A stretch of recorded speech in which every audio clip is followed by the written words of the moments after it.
Hello, everyone. Welcome back to the Growth English channel. I'm your host, Janny, and I'm so happy you're listening today.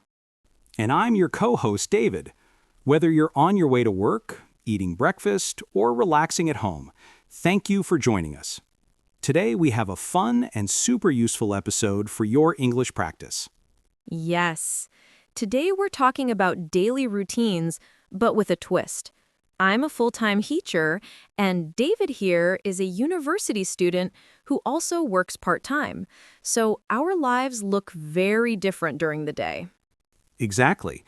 And we're going to walk you through our routines, from the moment our alarms ring all the way until bedtime, with natural conversation, questions, and real examples you can use in your own English practice. All right, let's jump in. David, my friend, what happens when your alarm goes off in the morning? My alarm sounds like it's screaming for its life.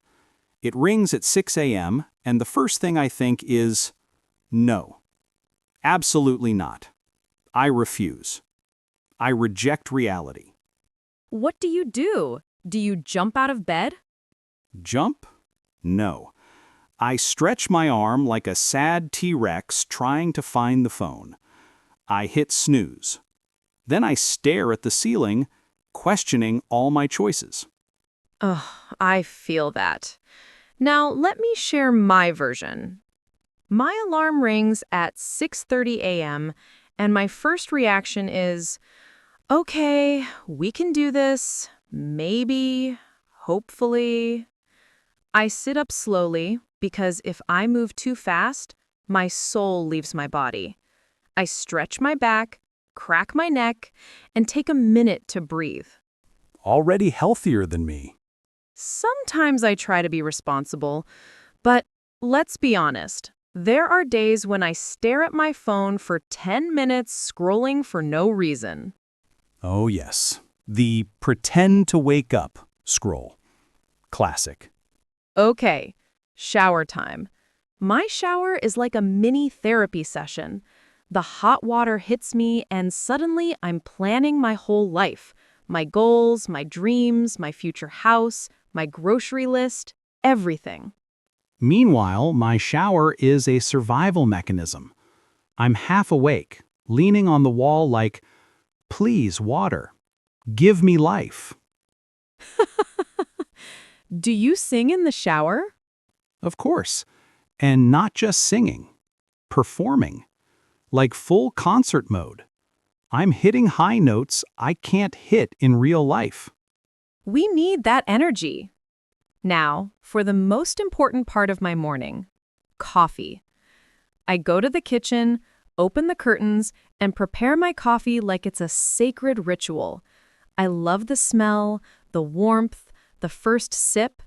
It's like my brain finally wakes up. My relationship with coffee is deeper. It's emotional, spiritual, personal. You sound like you're talking about a soulmate. Coffee is my soulmate. My breakfast is usually something simple, yogurt, fruit, or toast.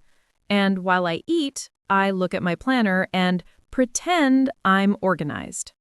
And my breakfast is whatever I find. A banana, cereal, half a sandwich from yesterday. Or nothing, because sometimes I forget food exists. You need to treat your stomach better. My stomach and I are in a complicated relationship. After breakfast, I get dressed, do my hair, do my makeup, pack my bag. I love feeling fresh and ready. I get ready in exactly 10 minutes. Shirt, jeans, deodorant, done.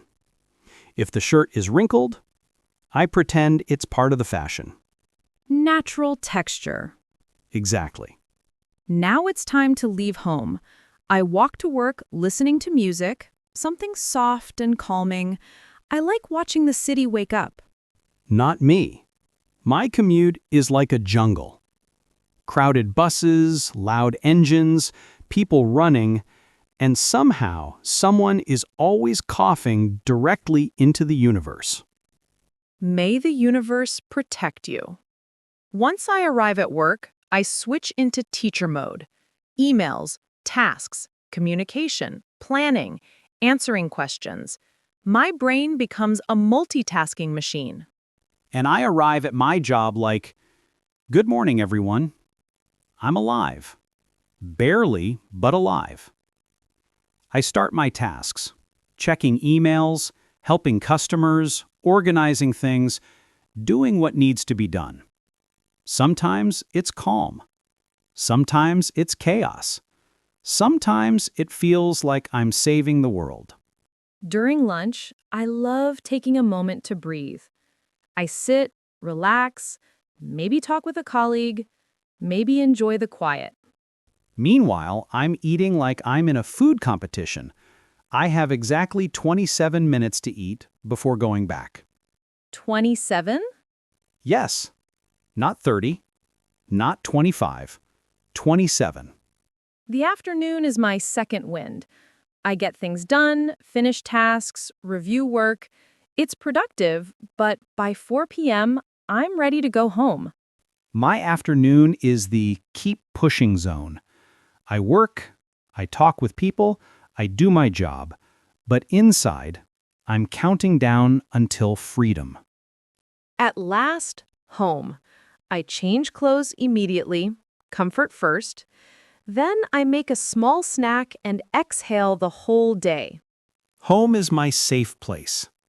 I drop my bag, throw myself on the couch, and disappear for 5 minutes. Dinner is peaceful. Sometimes I cook. Sometimes I order something simple. But it's my time to slow down. I cook too, but cook is a strong word. Let's say I heat things, or mix things, or hope for the best. Night is my favorite time. I take a warm shower, make tea, do my skincare, maybe read a little. I like quiet nights. My nights are unpredictable. Sometimes I watch movies. Sometimes I play games. Sometimes I think about the universe like a philosopher. I go to bed around 10:30 p.m., feeling grateful for surviving another day. I go to bed when my brain finally stops thinking, usually around 11:30 p.m. I look at my phone, set my alarm, and whisper, "Please don't hurt me tomorrow." Beautiful! And that was our dramatic daily routine. Thank you for joining us. We hope you laughed, learned new expressions, and related to something. Don't forget to like, comment, subscribe, and share this episode with a friend. We'll see you in the next episode. Bye for now.